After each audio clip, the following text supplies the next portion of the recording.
Chapter 13. Saving a Heart. Jobs list I having. Traders asking me calling when free. Mr. Sley's arms waving around as he spoke. Price not best, but working if you wanting. It was the most excited Cal had seen his agent. Maybe we could try doing 2 runs today. Double the pay. Long hours you working. Mr. Sley's pointer finger up like a teacher ready to scold. Large loan I having too, Cal said, smiling. The crew all knew the destinations and the work, with the first run of freight delivered back by noon. It was during the second run that they got the messages. First from Orbis, saying to expect that large freighter in Grand Bazaar tomorrow afternoon, and then from Professor Frank, saying he was soon free for 2 days. Calculating his times meant they needed to be at the university in a day and a half. Lucky we did the 2 runs today, Cal said. Think we can get another run done in the morning? Why not, Mia said. Be better than standing around waiting for that slow old freighter to arrive. We like the free samples, Kira said. Cal noticed that since they had been coming to these produce suppliers more regularly, workers there often offered the twin samples of the fruit they were handling at that moment. It was getting so they could almost live on the free samples, and the ship was smelling like a giant fruit bowl. With the bazaar open 24 hours, it was easy to load the pods before planet dawn. The 6 pods moved with only 3 people, thanks to some lengths of rope used to tie them in pairs. All of their pickup points also traded 24 hours, so there were no delays waiting for different local time zones. The 6 loaded pods landed back on Grand Bazaar well before noon. Leg is like miracle, Mr. Sley said, dancing around a little when Cal called to his office to say no more work for 3 days. See, he swept around the office. Tidying I be doing. More working than I thinking though. I never asked where you live, Cal said. Oh. Here and room I renting. Is nothing much, but nothing much I needing. According to Orbis, the captain of the used freight ship they were waiting for had Cal's terminal details and would message before he landed. Unfortunately Cal didn't have the captain's details, so there was nothing for them to do but wait. So they waited, and waited, and waited some more. Mid-afternoon the call came, the twins running to see, but it was Cal's terminal and he answered the call. Another hour to landing. Maybe the groans wouldn't be picked up by the terminal microphone. By the far edge of the bazaar parking area, Cal said into the machine. We'll land alongside you when you're down. Kira tried activating the extended scanner, and using details from the terminal call, identified the incoming ship. She found the Empress Sophia still in orbit. They are orbiting to find the lay of the land, Mia said as they all watched the slow progress of the ship. They should get the right place in another orbit. When the Empress Sophia began descending, it was well before the point Mia would have used, but the new ship was taking a very slow and gentle path down. Cal called the freighter on the Stallion's comm and had Mia help them find the best landing place, their scanner now so good they could guide the incoming ship without actually looking at it. Something like the Imperial controllers did at their huge complexes on Imperial Prime. We're ready to move, Cal said as the Empress Sophia was close to the ground. All hatches locked. Power and engines good, Kira called. Mia had the thrusters powering before the other ship finally settled, and did a quick leap over the parking area to land right alongside the new big ship. And was it ever big? 6 thrusters around the perimeter, and the whole door looked like the Stallion could sail inside and even turn around quite comfortably. Cal's crew were at the hatch before the other crew, waiting to be let in. Only a captain and pilot in the huge ship, and they happily showed the others through the freighter. The twins wanted to inspect the screens first, and quickly had them covered with diagnostic menus and results. Then there was a run to inspect the cargo hold, and the runabout parked inside. We're driving it, Kira yelled. You don't have a license, Mia said. So we got nothing to lose, Kira called back. Mia shook her head and the other 2 laughed. Back to our ship, Cal called loudly. We've got a lot of distance to cover to get back. Our ship smells like a fruit bowl, Cal said when everyone was close to the Stallion. I'm sure there are samples left for you to try. The girls will know what's good. A very old model this, the captain said as they looked over the control room. The best ever ship, Kira said quickly. I'm doing shields today. Engines, Kira said. We take turns. There are 2 spare seats, and the kitchen and bathroom are through the passage, Cal pointed. And the thing you most wanted is in that box by the bed. 6 rods. The captain went and checked the rods, his smile saying it all. Hatches locked and ready to fly. Power 100%. Shields on auto. Where we going? Mia asked.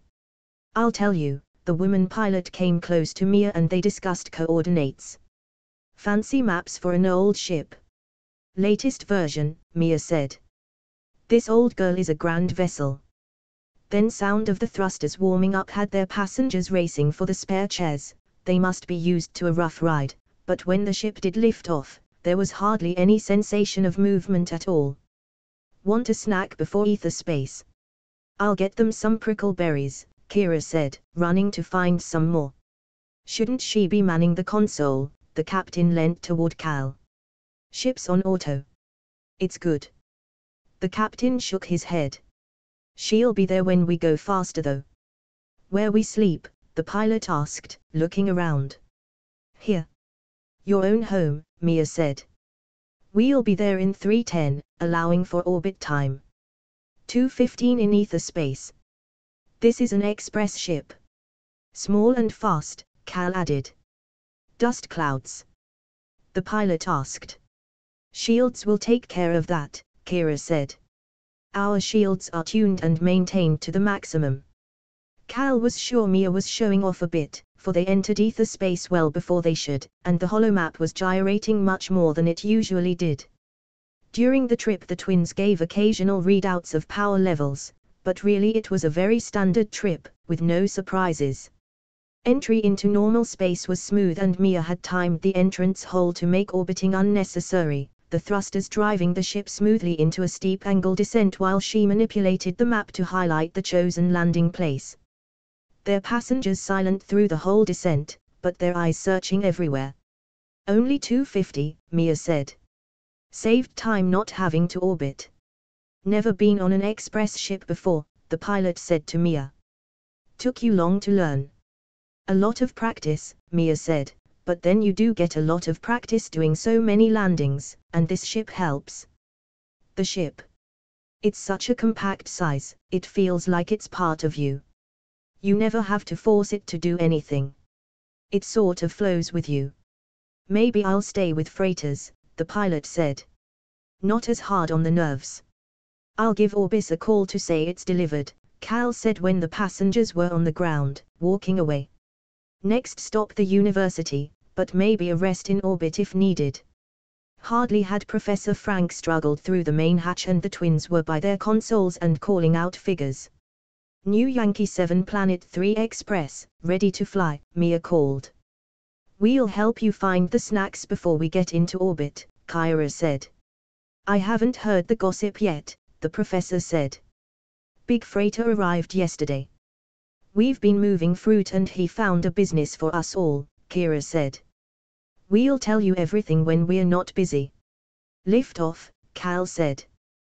The magic word to start this ship is blast off, Mia said, looking toward Cal with a smile on her mouth. Blast off, Cal said, and the thrusters wound up fully, and they were moving skyward again. In orbit around Planet 3 of New Yankee 7, Professor Frank messaged Orbis, and then received a gripping version of the twins' exploits of moving pods of fruit, complete with samples to taste. When Orbis replied, his message was a little more cryptic than normal, even the professor couldn't decode the message fully. The only thing that was clear was it was fine to visit right now, so Mia set the ship into descent. As they came close to Orbis's building, there were 2 smaller ships parked in front of the main building. Maybe I'll go in alone, Professor Frank said. Just until I know what's happening. The professor was only halfway toward the office building when the door opened and Orbis appeared with another man following slightly behind him. Cal couldn't see what they were saying, but he could see the professor gesturing everyone to come. This is Jeff, Orbis said, his hand on the stranger's shoulder. Been with me forever. Since I escaped school, Jeff said. The only one that stayed through the bad times. His wife and kids live in an old wrecked ship by our main lease. He's trying to save up for his oldest's legs. Cal had heard enough to divine what was being offered here. Trustworthy, he asked Orbis. With my life. I would like to see his family with a better life than now. Looking at Mia, Cal caught her nodding only enough for him to see. Is it easy for us to see your family? Cal was looking at Jeff. Take the miner, Orbis said to Jeff. We'll be in the ship. Jeff needed no second asking, racing toward the closest small ship, nearly as fast as the twins would run toward a swamp monster. Things happening very fast, Orbis said as he watched the miner's thrusters light up. Plans that I thought would take months. Inside and tell us, Professor Frank said. At least you look better than last time. I'll lay out my life and you'll understand, Orbis said when they were all in the control room of the Stallion. Only really new mining. The thrill of that big find always hiding behind the next rock. Gets into your blood real quick, but it's a hard life. Most valuable ores are always hidden in the worst places in the galaxy. Long hours and hard work. No real company, only the rocks and dirt. But you did good, Cal said when Orbis had been silent a time. Good times and bad times and great times and even worst times. But I survived, I suppose. And now? Cal prompted. Too many loans and too little enthusiasm. I'm tired, old and worn out. But not down yet, the professor said. Still a bit of fight in this old rogue. Orbis's face brightened a fraction. What did you think of Jeff? Think you can find a place for him and his family in your business? Yes, Cal said instantly. Not sure how we'll pay them for a while, but we'll try. Good. Good. He's part of my escape plan too. Then directly to Professor Frank, Orbis said, he knew what was needed instantly. Wait till he knows the rest. You were right. A brain and a big heart and an even bigger dream, the professor said. My plan, Orbis said, his voice back to being a man in charge. I owe. Too much. All secured with machinery, stock of rare metals and the big mine lease, but a big company wants to buy me out for less than the loan. They know how much I owe, and that if they just wait, I'll eventually have to just walk away with nothing. But I'm not letting them win like that. You've seen I've been using some of my stock for things for you. Orbis looked directly at Cal. Even more is coming very soon. I don't want those loan sharks to get anything. Why us? Cal asked. Why not? No one else will know, and I have the fun of seeing you expand into a big business. You get your dreams and I get to end my days amongst friends, pottering around the machinery I've always enjoyed. It all fits together, Professor Frank said. Us old ones get to do what we enjoy, and we get to watch you youngsters set up the business we couldn't. What about the bits you're not telling? Mia said cautiously. The bits that might not be as they should, Orbis said smiling. He's owned his name, the professor said. The old rogue, Mia said. But I'm really harmless, Orbis said quickly. This bit is going quicker than I imagined. I need to die. It will be a terrible thing. That whole shed exploding in a huge fireball. So bad there will be no sign of any stock to find, and only my terminal and implant to say I was inside it at the time. Mia has worked out a way of removing implants, Cal said. Remember I haven't tried it yet, she said quickly. I suppose I will be the guinea pig then, Orbis said. And rescuing you? Cal asked. Starting as you leave here. You message Jeff when you're in orbit asking him if he wants to leave here and go work for you. He will answer saying not now, but he'll think about it if the situation changes. Then, when I die in a terrible explosion, he will message you saying he agrees, and you will fly to his house and load up him and all his luggage. He worked it out well, the professor said. To those listening on the terminal, it will seem perfectly normal and part of your business expansion. Places for his family to live? Mia asked. In hand. Nothing much for you to do. What you need to understand is that not everyone in the universe wants great wealth. For Jeff, all he wants is to see his son able to walk. Those doctors said 500,000 just to begin. He's been saving forever. He doesn't need riches, just to walk hand in hand with his son. Your captain saw that instantly. All eyes turned to Cal. It just felt the right thing to do. And we do too, Mia added. While we wait, you can tell me about your new idea, Orbis said, and all the crew gave their ideas of what they should be doing, the twins offering samples of different treats, but mainly sampling them themselves. I always thought the produce business was too low margin to be worth doing. So did I, Cal said. Then I did some figures and my eyes opened. A pod of prickle berries from the farm is near to 2,000 full. Freight and pod rent is at most 150. 2,150 total, Kyra said. Currently those berries are on special in the bazaar, and priced where a pod full would be 6,000. 3,850 profit, Kyra said. Of course there are cost of selling and staff and damages, but one pod of berries returns the same as doing a risky delivery of uncertified products, but in this case we can carry a total of 6 pods for 6 times the profit. I didn't realize, Orbis said, the others nodding. But it's not that easy, is it? No, Cal said. Selling the produce is the issue, and I haven't worked out the best way to do that yet.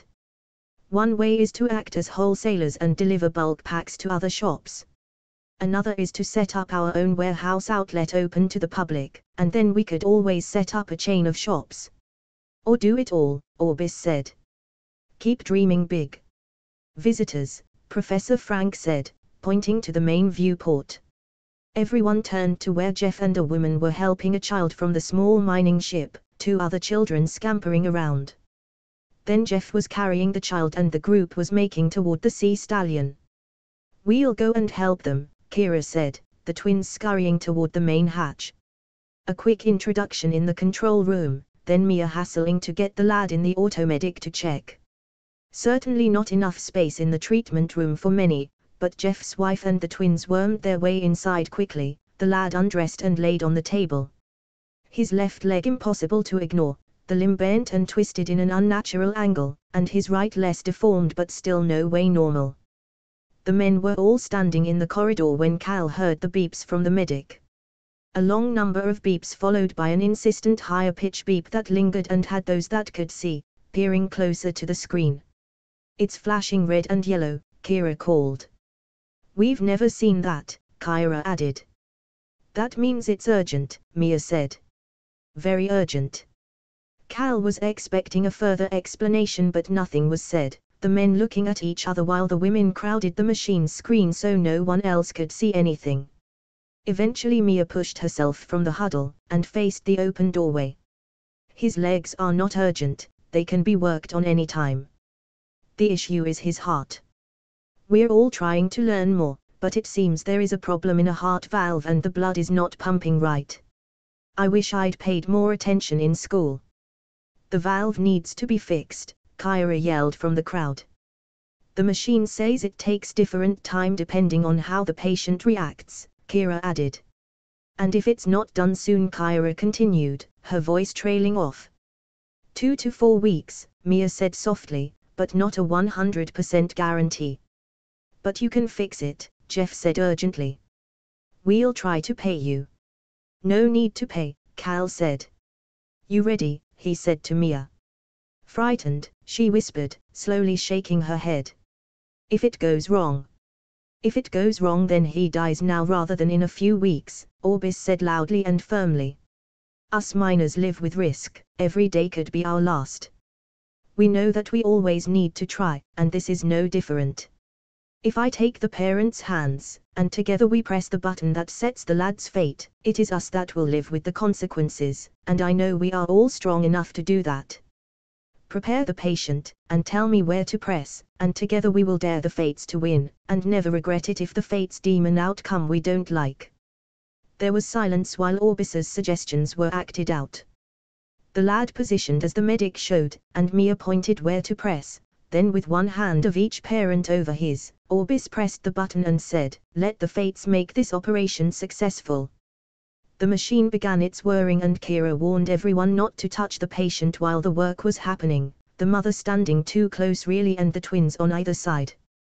"There's food in the kitchen and plenty of fruits around for those that want some," Cal said, moving away from the treatment room and toward the control room, the other men silently following him while the other two children asked where the fruit was.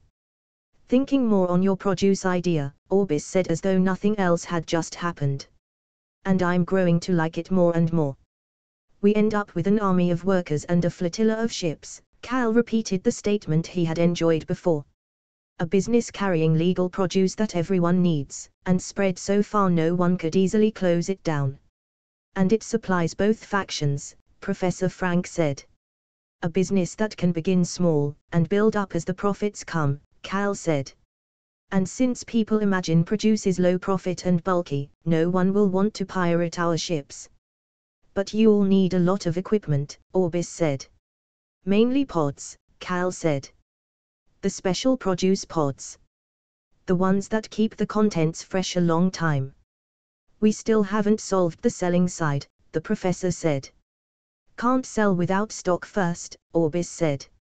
"Show me those special pods." Cal set the brochure up on the main screen and Orbis and the professor read parts of it carefully. "I went to school with him. That boss man." Orbis's voice excited. "I'll see if he still remembers me. It wasn't that long ago." "Just a lifetime," the professor muttered. "Back to my office. We'll do the deal on my lucky deal desk." Only the three men went into Orbis' office. "Here's the keys to that cage. Get a couple of boxes of good rods for here, while I use my talent on this old schoolmate." "Schoolmate, or someone who once went to the same school as you," the professor said when Orbis handed over the key. "Same thing. He won't remember anyway. Even if I get the wrong school. Memory not the best these days." Orbis laughed and the professor muttered something about being an incorrigible old rogue while Cal thought how the fates were really helping him so much. Getting through to the president of Specialist Produce Handlers took a good number of minutes and a lot of what seemed like very inventive storytelling to Cal. When the call actually connected, the man in the screen looked about the same age as Orbis, but this man was in no mood for talking to long-forgotten friends. Orbis was good though. "I can see you're a busy man and not wanting to reminisce over our school day exploits, so I'll get straight to the point. You make the best produce pods in the galaxy and I want to buy some." "You could have gone through my salesman," the president said tersely. "But what I want to offer you has to be in person," Orbis said, undeterred. "I'm offering a swap of our products that will benefit both us. I have power rods and you have pods. It's only a matter of how many of each we swap." Cal noticed the man on the screen's face soften a little, but only a little, and Orbis pressed on quickly. "I see the good pods we need listed at 23, but I'll call it 25 for ease of calculating. Now the rods like I have go for 200,000, but let's say 100,000 for an old school friend. And my rods come in boxes of 6, so that equals 24 pods for a fair swap." The man on the screen had a hand up to his mouth, stroking his lips. "I could really use some L84 style. Much harder to get, but I do have 2 in stock. Maybe some shop fittings or warehouse pods." "2 L84s, the man paused. "Say 3 full-height glass display and 2 half-height top loading. They're popular. That seem like a deal to you? All done in our colors and with a logo. Got design masters." Orbis had Cal turn so his back was toward the camera. "Copy something like this. Your men will be better than an old man like me in designing things. Bright orange, yellow and white. Stand out in the distance. Company name. Stallion." Orbis didn't even blink. "1 week," the man said. Orbis looked to Cal, who nodded. First 6 in a week, accompanied by full payment. Rest as his ship can get them. I'm not expecting any paperwork on this, I trust an old school friend, but my captain will need to be certain he's handing the goods to the right person. Personal contacts coming through now.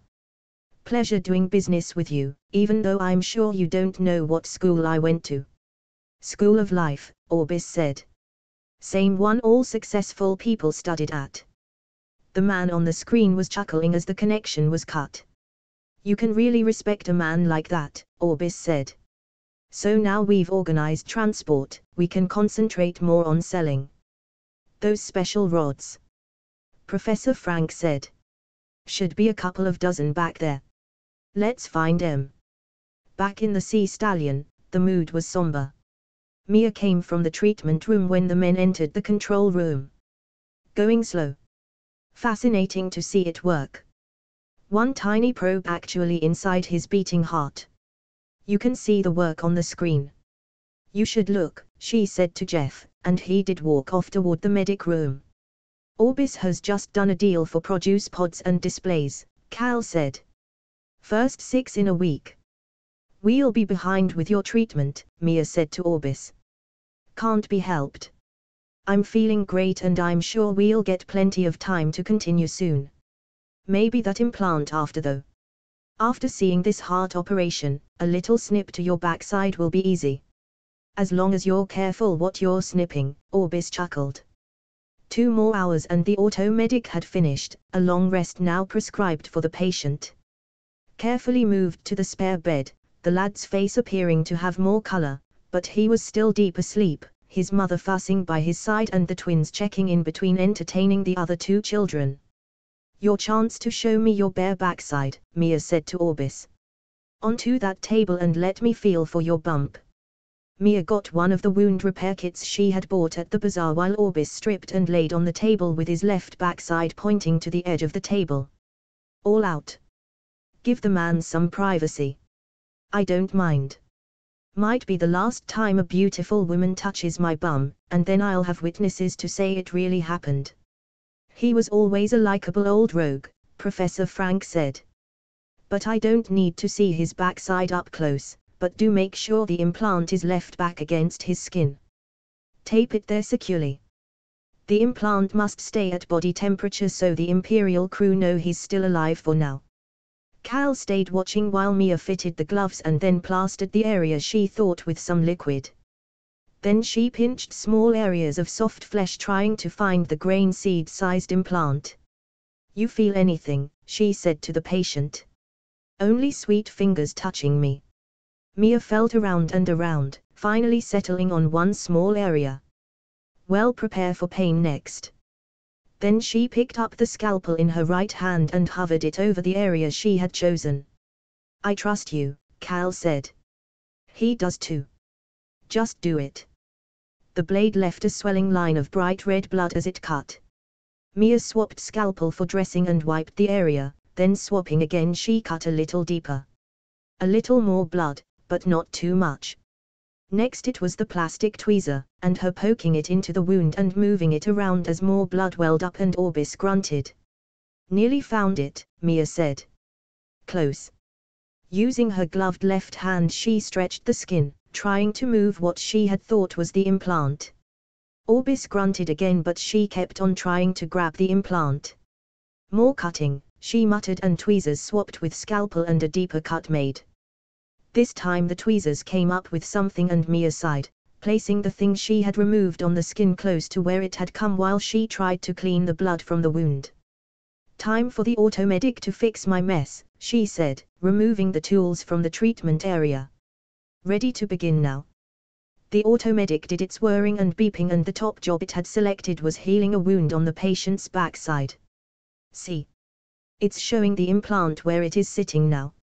I better find some tape to make sure it doesn't move. Mia taped the implant then pressed the button to heal its removal wound, the healing taking only a matter of 2 minutes and there was no sign of the cut. Do you want me to do some more work now? There are 2 more hours of deep work possible. Only if you feel my bottom again. You can dream I'm feeling you while it works, and Mia pushed the button and Orbis was out in his dream world.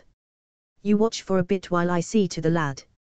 When the work on Orbis was done, he was laid on one of the twins' beds, the machine stipulating another long recovery period. Meanwhile, the lad had opened his eyes and was talking after his heart operation.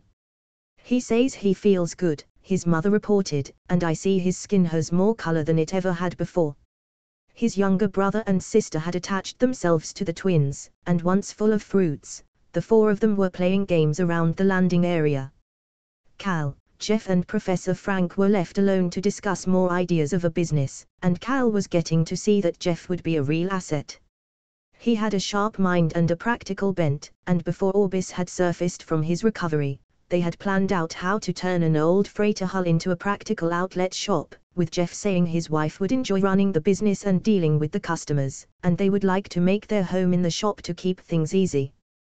With all patients awake and seeming better, time was up for the professor to return to the university. Orbis and Jeff and family all standing waving as the Stallion made ready to fly. Choose a parking orbit, Cal said. I want everyone to get a good rest before we go further. We're not tired, Kira said quickly. But we've had a very stressful time here, Cal said. We faced a life or death situation, and that always needs time to get over. All of you did the best you could, and I'm proud of how you all handled what happened, but now we all need time to rest and recover. When we get into orbit, I've got to send a message, and then we all take a break until the whole crew is refreshed. He's right, Professor Frank said. Even I could do with a rest. At least that stopped any further protest, and as soon as they were in orbit, Mia closed the thrusters and set the nav to alarm if anything came close to them. As arranged with Orbis, Cal messaged Jeff, want to offer you and your family a position with my business anytime you feel free. Happy to negotiate details in private. Soon a reply came, presently satisfied with my work here, but will keep you in mind if the situation changes. Cal replied, call me anytime. One last call, and it was to Mr. Slee, asking if the papers were through for the land they were buying. Now it's rest time. Mia first to the shower. Thanks for reading my little story. I certainly hope you enjoyed it. In the next book, The Base at Grand Bazaar, the crew need to build their new business to support the growing number of people that depend on them, all the time slowly getting hints of the real way the imperial regime managed to keep the whole galaxy under their control. The Stallion Book 1. Big Dreams but No Credits. A Space Adventure. By Mystic Alchemist. Copyright 2023-2024 Mystic Alchemist. All rights reserved. Written in Australian English. This book is a work of fiction. Names, characters, places and incidents are either a product of the author's imagination or are used fictitiously. Any resemblance to actual people living or dead, events or locales is purely coincidental. Cover and text written and assembled by hand without use of artificial intelligence.